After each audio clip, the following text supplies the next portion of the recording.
भारतर operation सिंदूर संपर्क में विदेशी गणमाध्यम रिपोर्टिंग को नहीं तीव्र समालोचना करिसेंती जातीय सुरक्षा उपदेष्टा बा एनएसए अजित डोभाल।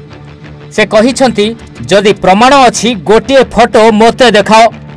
डोभाल को कहिबा कथा हैला विदेशी गणमाध्यम एही ऑपरेशन समय रे भारत रे क्षयक्षति होइथिबा दाबी करी भूल तथ्य परिवेषण करुछि। एनएसए अजित डोभाल स्पष्ट करिसेंती जे भारतीय सेना पाकिस्तान और पीओके रे थिबा 9टी आतंकवादी अड्डा को लक्ष्यभेद करिछि। एही अड्डारु पहलगाम आतंकवादी आक्रमणर योजना करा जाइथिला।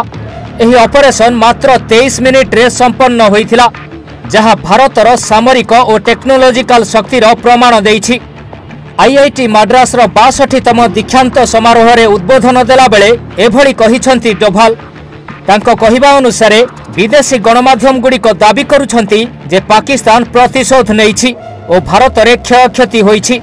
मु सेमानकु चैलेंज करुछि गोटिए फोटो देखांतु जेउथिरे भारत रे कोनोसी क्षयक्षति होइथिबा देखा जाउथिबो। से आहुरी कहिछंती जे पाकिस्तान क्षयक्षतिर फोटो ऑनलाइन रे प्रकाश पाइछि, किंतु भारतीय सामरिक केन्द्र रे कोनोसी क्षतिर प्रमाण नाही। जम्मू काश्मीर पहलगाम रे आतंकवादी आक्रमण रे 26 जनकर मृत्यु होइथिला।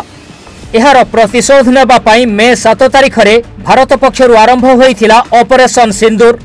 भारतीय सेना राति 1:05 मिनिट रु 1:30 मध्य रे पाकिस्तान और पीओके रे थिबा जैशे मोहम्मद और लश्कर ए तैयबा भली आतंकवादी संगठनर मुख्यालय को टार्गेट करी निखुण भावे मिसाइल आक्रमण करिथिला। एही अभियान रे पाकिस्तानी सेना द्वारा समर्थित आतंकवादी गोष्ठीर अड्डा ध्वंस पाइथिला। ऑपरेशन सिंदूर रे भारत 9टी आतंकवादी स्थान को ध्वंस करिथिला, जहां मध्य रे शामिल अछि बाहावलपुर रे जैशे मोहम्मद और मुरीदके रे लश्कर ए तैयबार मुख्यालय। एही आक्रमणर फोटो एवं वीडियो प्रकाश पाइछि, जहां पाकिस्तान रे होइथिबा ध्वंसर तांडव को प्रमाण करुछि। किछि पाकिस्तानी नागरिकंक कहिबा अनुसार भारतर आक्रमण तांको अंचल रे व्यापक क्षयक्षति घटाइछि। एक्स पोस्ट रे जने पाकिस्तानी नागरिक दाबी करिसेंती जे तांको परिवार और अंचल उपरे बोमा माड़ होइछि, किंतु किछि विदेशी गणमाध्यम ओलटा दाबी करिसेंती जे पाकिस्तान प्रतिशोध नेइछि और भारत रे क्षयक्षति होइछि। किंतु डोभाल को कहिबा अनुसार एहार कोनोसी प्रमाण नाही। तेबे डोभाल को बयान भारतर सामरिक शक्ति और आतंकवाद विरोध में दृढ़ नीति को प्रतिफलित करुछि, कारण से विदेशी गणमाध्यम को एक प्रकार चैलेंज देइछंती जे सेमाने जदि भारत रे क्षयक्षतिर दाबी करुछंती तेबे एहार प्रमाण देखांतु।